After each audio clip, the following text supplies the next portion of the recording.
আসসালামু আলাইকুম রহমতুল্লাহি ওয়া বারাকাতুহু। প্রিয় শিক্ষার্থী বন্ধুরা, শুভাকাঙ্ক্ষীরা, তোমরা যারা দূর দূরান্ত থেকে আমাদের এই চ্যানেলের সাথে যুক্ত রয়েছে, তোমাদের সকলকে অ্যাসফোডেল ইংলিশ স্পোকেন ইনস্টিটিউটের পক্ষ থেকে অভিনন্দন জানাচ্ছি। আজকে তোমাদের কাছে আরো একটি প্রশ্নপত্র নিয়ে হাজির হয়েছি, তা হচ্ছে প্রিপোজিশন এসএসসি পরীক্ষার্থীদের জন্য 7 নম্বর যে প্রশ্নটা, সেটা হচ্ছে প্রিপোজিশন। বন্ধুরা, তো আশা করি তোমরা আমার এই ভিডিওটা শেষ পর্যন্ত দেখবে। যদি দেখার পরে দেখো যে তোমাদের উপকৃত হয়েছে, তোমরা লাভবান হয়েছে, আশা করি আমাদের চ্যানেলটাকে সাবস্ক্রাইব করবে। আর ইতিমধ্যে যারা সাবস্ক্রাইব করেছো তোমাদেরকে অসংখ্য ধন্যবাদ। আর যারা সাবস্ক্রাইব করোনি, তোমরা সাবস্ক্রাইব করে পাশের বেল বাটনটি ক্লিক করবে। কমেন্ট, শেয়ার এবং লাইক করতে কখনো ভুলবো না। চলো বন্ধুরা, আমাদের এই আলোচনাটা আমরা শুরু করতে যাচ্ছি। যে টপিকসটা আজকে এখানে আনছি সেটা হচ্ছে প্রিপোজিশন হচ্ছে 7 নম্বর এসএসসি লেভেলের জন্য 7 নম্বর কোশ্চেন। এটা খুব ক্রিটিক্যালি একটা প্রশ্ন। এই প্রশ্নটা অর্থাৎ এই প্রিপোজিশন সম্পর্কে বলতে গেলে আপনাদের এসএসসি থেকে শুরু করে বা পিএইচডি থেকে শুরু করে জেএসসি, জেডিসি, দাখিল, এসএসসি, আলিম, তারপরে ডিগ্রি, অনার্স, মাস্টার্স, ইভেন এমনকি উপরের লেভেল যতগুলো ভর্তি পরীক্ষা আছে বা ভাইভা আছে, সবগুলো পরীক্ষার মধ্যে এই ক্রিটিক্যাল প্রশ্নটা থেকে থাকে। তার নাম হচ্ছে প্রিপোজিশন। তো বন্ধুরা, আমি আগে এটিগুলো নিয়ে আলোচনা করেছি। প্রিপোজিশন, তার শাব্দিক মিনিং, তার সিক্রেট মিনিং এবং আরো কিছু ক্লাস আমি তোমাদেরকে বোঝানোর জন্য, তোমাদেরকে টিচিং দেওয়ার জন্য এগুলো আমি আলোচনা করেছি। তো এখন আমাদের চলবে ধারাবাহিকভাবে প্রিপোজিশনের উপরে এক্সারসাইজ বা অনুশীলন। তো আমি এখানে একটা গল্প এনেছি, খুব গুরুত্বপূর্ণ। The number 7 question is so much important for the students, and the passage is also important and very initial for the SHC, Alim, Dakhil students.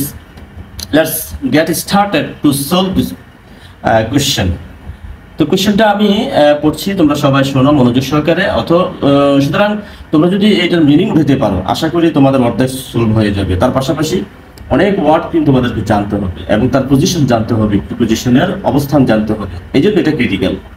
এখানে আমি পড়ছি, man is a social being, মানুষ হচ্ছে সামাজিক জীব।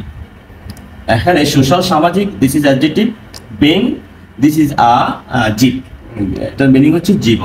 তাহলে মানুষ হচ্ছে সামাজিক জীব। সুতরাং he lives dash a society, সে একটা সমাজে বাস করে। তো সে একটা সমাজে, আমি বলেছিলাম যে কোনো স্থিতিস্থাপক অথবা কোনো একটা পজিশনের মধ্যে যদি থাকে কোনো একটা, যদি সেটা হোক সিক্রেট, হোক এটা কোনো দৃশ্যগত, তাহলে সেই ক্ষেত্রে আমরা ইন প্রিপোজিশনটা ব্যবহার করব। ইন আ সোসাইটি, একটা সমাজে। তাহলে এখানে আমরা কি লিখলাম? ইন। প্রিপোজিশনটা এখানে বসবে ইন, মানে মধ্যে, বা এ, বা অন্তঃস্থির আকারে এ। তাহলে ইন আ সোসাইটি, একটি সমাজের মধ্যে। তারপরে দেখো, মিউচুয়াল আন্ডারস্ট্যান্ডিং,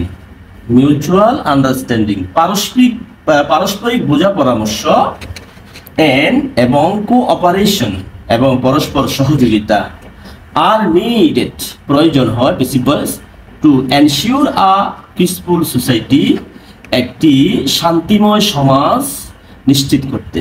এনশিওর মানে নিশ্চিত করা। তো to hear it is a infinitive to, অর্থ হলো নিশ্চিত করতে, এনশিওর মানে নিশ্চিত করতে, আ পিসফুল সোসাইটি, একটি শান্তিপ্রিয় সমাজকে। তাহলে এটা ফুল স্টপ এই সেন্টেন্সটার মধ্যে, এখান থেকে নিয়ে কোনো গ্যাপ নেই। তো চলো সামনের দিকে যাচ্ছি। টু প্রডিউস আইডিয়াল মেম্বার্স, এখানে প্রডিউস শব্দটা হলো উৎপন্ন করা, উৎপাদন করা, জন্ম দেওয়া, জন্মানো। তাদের অর্থ হচ্ছে একজন আদর্শ সদস্য সংখ্যা জন্ম দিতে বা উৎপন্ন করতে বা আসতে বা বাড়াইতে, আদর্শ সদস্য সংখ্যা উৎপাদন করতে, অফ আ সোসাইটি, একটা সমাজের আদর্শ সদস্য সংখ্যা বাড়াতে বা জন্ম দিতে। তাহলে আমরা এখানে প্রিপোজিশন কি বসাবো? অফ। এখানে অফ বলতে ওই সমাজের অধিবাসী হইল কারা, এক আদর্শ সদস্যগণ। এই জন্য অফ আ সোসাইটি একটা সমাজের, এখানে অন্তস্থ রয়ের অর্থ হচ্ছে, আর এখানে অর্থ হচ্ছে মধ্যে। বন্ধুরা আশা করি বুঝতেছ, তোমাদের কোনো সমস্যা হলে আমাকে জানাবে। চলো এরপর আমরা চলে যাই, এন আইডিয়াল ফ্যামিলি কন্ট্রিবিউটস আ লট। একটা আদর্শ পরিবার কন্ট্রিবিউটস অবদান রাখে প্রচুর। অর্থাৎ বলা হচ্ছে যে একটা সমাজে আদর্শ মানুষ উৎপাদন করতে একটা আদর্শ পরিবারের অনেক অবদান আছে। এই জিনিসটার অর্থ হচ্ছে সেটা। আ চাইল্ড ফিউচার বিহেভিয়ার, একজন শিশুর ভবিষ্যৎ আচরণ। একজন চাইল্ডস ফিউচার বিহেভিয়ার, একজন শিশুর ভবিষ্যৎ আচরণ is greatly influenced, this is also feasible, বড় করে অথবা অনেক বড় করে প্রভাবিত ফেলে বা মহান করে প্রভাবিত ফেলে। কোথায় ফেলে, কার দ্বারা ফেলে? By the culture of his family. By, এখানে প্রিপোজিশন কি বসবে? বাই। কেন বাই বসবে বুঝাচ্ছি তোমাদেরকে, যে by the culture of his family, তার পরিবারের কালচারের দ্বারা বা কালচারের মাধ্যমে। অর্থাৎ একটা পরিবারের কি কালচার, মানে কি সংস্কৃতি বা কি তার আচার ব্যবহার, সেইটার দ্বারা সে মহান করে প্রভাবিত ফেলে। একটা শিশুর ভবিষ্যতের কথা বলছে। পরিবারটা যদি ভালো হয় তাহলে শিশুর আচরণটা ভালোভাবে গড়ে উঠবে, আর পরিবারটা যদি খারাপ হয় তাহলে শিশুর আচরণটা অবশ্যই খারাপ হয়ে আসবে। তাহলে by the culture of his family, কোনো উপকরণের দ্বারা হইলে বা কারো মাধ্যমের দ্বারা হইলে তাহলে আমরা সেখানে প্রিপোজিশন বাই বসাবো।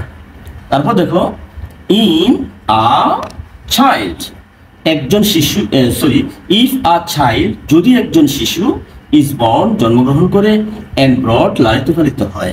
তাহলে এখানে বোঝা যাচ্ছে ব্রট আপ, এটা গ্রুপ ভার্ব। তো ব্রট আপ মানে হলো লালিত পালিত হওয়া। এটা সাধারণ কথা, এটা তোমরা ক্লাস 5 থেকে বা 4 থেকে পড়ে আসছো যে লালিত পালিত হওয়া ইংলিশ হওয়া কিটা ব্রিং আপ, মানে ব্রট আপ, লালিত পালিত হওয়া। তাহলে একজন শিশু, যদি একজন শিশু জন্মগ্রহণ করে এবং লালিত পালিত হয়, আর রুড অ্যান্ড chaotic এনভায়রনমেন্ট, এক রূঢ় আচরণ, খারাপ আচরণ এবং বিশৃঙ্খল পরিবেশের মাধ্যমে। বলা হয়েছে কোনো পরিবারের সদস্য সংখ্যা যদি বা পরিবারটা যদি খারাপ হয়, রূঢ় হয় বা এলোমেলো জীবনযাপন করে এবং ওই পরিবেশটা যদি খারাপ হয়, তাহলে বাচ্চারাও বা শিশু সন্তানটাও কি হবে, এভাবে বেড়ে উঠবে। হি অলসো বিকামস রুড, সেও কি হয়ে যাবে, রূঢ় হয়ে যাবে, গম্ভীর হয়ে যাবে, বাজে আচরণ করবে। মানে অর্থাৎ শিক্ষার ছোটা বা আলোকিত জ্ঞান তার মধ্যে না থাকার কারণে আচরণটা কি হবে, বাজে হবে, অথবা রূঢ় আচরণ হবে, খারাপ আচরণ হবে। তাহলে আমরা এখানে প্রিপোজিশন কি বসাবো, রুড ইন বিহেভিয়ার। তাহলে তার আচরণের মধ্যে, তার আচরণের মধ্যে কি পাওয়া যাবে, রুড পাওয়া যাবে, তার আচরণের মধ্যে রুড পাওয়া যাবে। এন্ড ক্রিয়েটস, এটা হবে ক্রিয়েটস chaos, এবং সে উৎপাদন করবে বা জন্ম দিবে অথবা সে প্রকাশিত করবে এলোমেলো জীবন, অ্যান্ড ইনডিসিপ্লিন, এবং নিয়ম বহির্ভূত জীবন, ইন দ্য সোসাইটি, সমাজের মধ্যে, ইন দ্য সোসাইটি, সমাজের মধ্যে। তো বন্ধুরা দেখতে পাচ্ছ প্রিপোজিশন আইটেমগুলা তোমরা দেখতে পাচ্ছ যে খুবই সহজ যদিও মনে করো, কিন্তু তার ভাষা বুঝতে হবে, প্রিপোজিশনের ভাষাটা বুঝতে হবে, এবং সেন্টেন্সের মিনিংগুলা ধরতে হবে, ফ্রেজের মিনিংগুলো ধরতে হবে, এবং প্রিপোজিশনের অর্থগুলোও ধরতে হবে। তো চলো এবার আমি তোমাদেরকে আনসারটা কিভাবে লিখবো। অবশ্যই পরীক্ষার মধ্যে তোমরা আনসার লিখতে যে এই ধরনের কোশ্চেন কিন্তু লিখবে না। So it must avoided by you in the examination. You shouldn't spoil or destroy your valuable times in the examination hall by writing this question. শুধু আনসারটা লিখবা। তো আনসারটা কি লিখবা? The answer to the question number 7. Answer to the question number 7, 7 number answer এইভাবে লিখবা, A B C D দিয়ে লিখবা। তাহলে প্রথম প্রিপোজিশনে কি পেলাম আমরা, ইন। তারপরে প্রিপোজিশনে কি পেলাম, তারপরে হলো অফ। তারপরে কি প্রিপোজিশন কি পেলাম, সি নাম্বার প্রিপোজিশনটা পেলাম